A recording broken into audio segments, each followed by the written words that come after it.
রাজাকারের বাচ্চারা নাতিপুতি হলো মেধাবী, তাই না?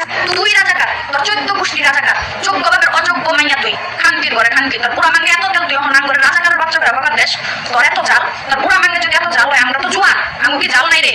আঙ্গু দাবি যে পর্যন্ত না মানবে ওই পর্যন্ত তোরে শান্তিতে ঘুমাইতে দেওয়া হইব না, তোর শান্তিতে বসতে দেওয়া হইব না।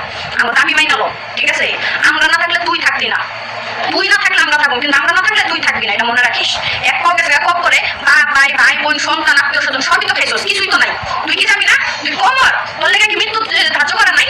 তোর কি আল্লাহ একদম ফেরেশতা করে দুনিয়াতে পাঠাইছে? খানকির ঘরে খানকি, তুই আঙ্গু কাছে রাজাকারের বাচ্চা ভালো হয়ে যা, ভালো হইতে টাকা লাগে না, বুঝছস? আমরা যদি চেইতে যাই না, তোর মতো শেখ হাসিনা রে কাপড় পিন্দনের সময় পাবি না, বুঝছস? চোখের কাপড় তুই তোর ঠাস ঠাসি বেরো। খানকির ঘরে খানকি, আঙ্গকে রাজাকারের বাচ্চা, সাবধান হয়ে যাইস, কই দিলাম। যুদ্ধ শুরু করছস তুই, শেষ করবো আমরা, বুঝছস? যুদ্ধ চলতেছে, চলবই, যতক্ষণ আমাদের দাবি না মেনে নিবি ততক্ষণ তোর শান্তি দেওয়া